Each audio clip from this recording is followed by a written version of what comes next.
Hi hello ನಮಸ್ಕಾರ. ಈ ಒಂದು ವಿಡಿಯೋದಲ್ಲಿ ನಿಮಗೆ ಏನಂತ ತಿಳಿಸ್ಕೊಡಂದ್ರೆ NSPಯಲ್ಲಿ ಮೊಬೈಲ್ ನಂಬರ್ ಚೇಂಜ್ ಮಾಡೋದು ಹೇಗೆ ಅಂತ ಈ ಒಂದು ವಿಡಿಯೋದಲ್ಲಿ ಸಂಪೂರ್ಣ ಮಾಹಿತಿ ತಿಳಿಸ್ಕೊಡ್ತೀನಿ step by step. Video skip ಮಾಡಿದೆ ನೋಡಿ. ಓಕೆ ಫ್ರೆಂಡ್ಸ್, ಫಸ್ಟ್ ಬಂದುಬಿಟ್ಟು ನಿಮ್ಮ NSP ಪೋರ್ಟಲ್ನ ಓಪನ್ ಮಾಡಿ. NSP ಪೋರ್ಟಲ್ ಮೇಲೆ ಓಪನ್ ಮಾಡಿದ ನಂತರ ನಿಮಗೆ OTR ಅಂತ ಇದೆಯಲ್ಲ, OTR ಮೇಲೆ ಕ್ಲಿಕ್ ಮಾಡಿ. ಅಪ್ಲೈ ಅಂತ ಇದೆಯಲ್ಲ, ಅದ್ರ ಮೇಲೆ ಕ್ಲಿಕ್ ಮಾಡಿ. OTR ರಿಜಿಸ್ಟರ್ ಆಗಿರಬೇಕು. OTR ರಿಜಿಸ್ಟರ್ ಯಾವ ಥರ ಮಾಡಬೇಕಂತೇಳಿ ಒಂದು ವಿಡಿಯೋ ಮಾಡಿದ್ದೀನಿ ನಾನು. OTR ಯಾವ ಥರ ರಿಜಿಸ್ಟರ್ ಮಾಡಬೇಕಂತೇಳಿ ವಿಡಿಯೋ ಎಂಡಲ್ಲಿ ಕೊಟ್ಟಿರ್ತೀನಿ, ಇಲ್ಲ ನನ್ನ ಚಾನಲಲ್ಲಿ ಕೊಟ್ಟಿರ್ತೀನಿ, ಹೋಗಿ ನೋಡ್ಕೊಳ್ಳಿ. ಓಕೆ, ಫಸ್ಟ್ ಬಂದುಬಿಟ್ಟು ನಿಮ್ಮ OTRನ ಕ್ಲಿಕ್ ಮಾಡಿದ ನಂತರ ಇಲ್ಲಿ ಮೂರನೇ ಆಪ್ಷನ್ ಚೇಂಜ್ ಮೊಬೈಲ್ ನಂಬರ್ ಅಂತ ಇದೆಯಲ್ಲ, ಅವ್ನು ಚೇಂಜ್ ಮೊಬೈಲ್ ನಂಬರ್ ಮೇಲೆ ಕ್ಲಿಕ್ ಮಾಡಿ. ಇಲ್ಲಿ ಫಸ್ಟ್ ಬಂದುಬಿಟ್ಟು ನಿಮ್ಮ 3 ಸ್ಟೆಪ್ ಇರ್ತವೆ. ಈ 3 ಸ್ಟೆಪ್ನ ಕಂಪ್ಲೀಟ್ ಮಾಡಬೇಕಾಗಿರ್ತದೆ. ಮೊದಲು ಮೊಬೈಲ್ ನಂಬರ್ ಚೇಂಜು, ಆಮೇಲೆ ಫಿನಿಶ್ ಅಂತ ಆಗ್ತದೆ. ಮೊದಲಾಗಿ ಫಸ್ಟು OTR ನಂಬರ್ ಅಂತ ಇದೆಯಲ್ಲ, ಇಲ್ಲಿ OTR ನಂಬರು ಫಸ್ಟ್ ಬಂದುಬಿಟ್ಟು ನಿಮ್ಮ OTR ನಂಬರು ಫೇಸ್ ಅಥೆಂಟಿಕೇಷನ್ ಆಗಿರಬೇಕು. ಓಕೆನಾ, ಫೇಸ್ ಅಥೆಂಟಿಕೇಷನ್ ಆಗಿರಬೇಕು. ಈ ಫೇಸ್ ಅಥೆಂಟಿಕೇಷನ್ ಆಗಲಿಲ್ಲ ಅಂದರೆ ಮಾಡೋಕ್ಕೆ ಬರ್ತದೆ.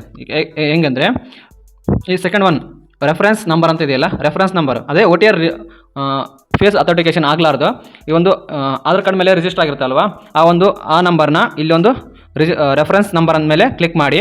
ಈ ಒಂದು ರೆಫರೆನ್ಸ್ ನಂಬರ್ನ ಹಾಕಿ. ಓಕೆನಾ, ರೆಫರೆನ್ಸ್ ನಂಬರ್ ಹಾಕ್ತಿದ್ದೆ ನಾನು.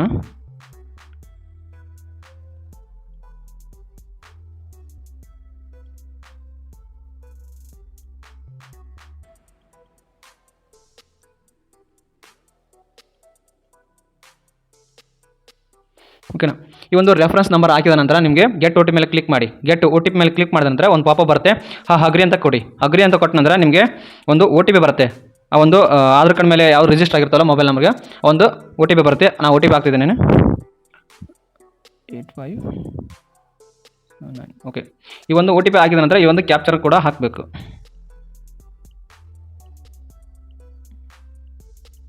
ಕ್ಯಾಪ್ಚರ್ ಹಾಕಿದ ನಂತರ ವೆರಿಫೈ ಅಂತ ಕೊಡ್ರಿ. ವೆರಿಫೈ ಕೊಟ್ಟ ನಂತರ ಓಕೆ ಸಕ್ಸಸ್ಫುಲ್ ಅಂತ ಬಂತು. ಸಕ್ಸಸ್ಫುಲ್ ಅಂತ ಬಂದ ನಂತರ ಸೆಕೆಂಡ್ ಸ್ಟೆಪ್ ಬಂತು. ಓಕೆನಾ, ಇಲ್ಲಿ ಯಾವ ನಂಬರ್ ಹಾಕಬೇಕು, ಎಂಟರ್ ನ್ಯೂ ಮೊಬೈಲ್ ನಂಬರ್ ಅಂತ ಇದೆಯಲ್ಲ, ನಿಮಗೆ ಯಾವ ನಂಬರ್ ಬೇಕೋ ಆ ನಂಬರ್ನ ಹಾಕ್ಕೊಳ್ಳಿ. ನಾನು ಹಾಕ್ತಿದ್ದೇನೆ.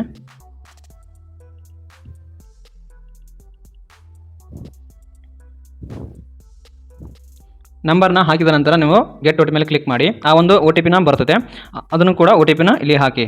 ಓಕೆನಾ, OTP ಹಾಕಿದ ನಂತರ ನಿಮಗೆ OTP ಹಾಕ್ತಿದ್ದೀನಿ.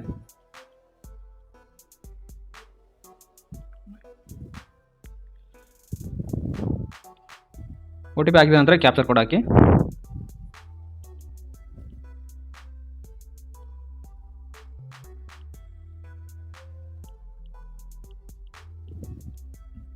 ಅಪ್ಡೇಟ್ ಅಂತ ಕೊಟ್ರಿ. ಅಪ್ಡೇಟ್ ಅಂತ ಕೊಟ್ಟ ನಂತರ ನಿಮಗೆ ಓಕೆ ಇನ್ನೊಂದು ಸತಿ ಹಾಕೋಣ. Capture ತಪ್ಪೈತೆ.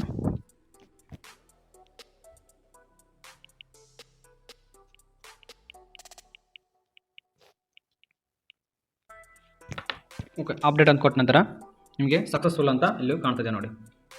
Your mobile number update successful ಅಂತ ಕಾಣ್ತಿದೆ. ಓಕೆನಾ, ಇಷ್ಟೇ ಫ್ರೆಂಡ್ಸ್, ಏನು ಪ್ರಾಬ್ಲಮ್ ಇಲ್ಲ, ಈಸಿಯಾಗಿ ಮಾಡ್ಬೋದು. ಓಕೆ ಫ್ರೆಂಡ್ಸ್, ಈ ಒಂದು ಪ್ರಾಬ್ಲಮ್ ಅಂತಂದರೆ ಏನೋ ಪ್ರಾಬ್ಲಮ್ ಅಂತಂದರೆ NSP SSP ಯಾವುದೇ ಥರದ ಪ್ರಾಬ್ಲಮ್ ಅಂತಂದರೆ ನನಗೆ ಕೂಡಲೇ ಕಮೆಂಟ್ ಮಾಡಿ. ಕಮೆಂಟ್ ಬಾಕ್ಸಲ್ಲಿ ನಾನು ರೆಸ್ಪಾನ್ಸ್ ಮಾಡ್ತೀನಿ. ಓಕೆ ಫ್ರೆಂಡ್ಸ್, ಬಾಯ್. ನೆಕ್ಸ್ಟ್ ವಿಡಿಯೋಲಿ ಸಿಗೋಣ.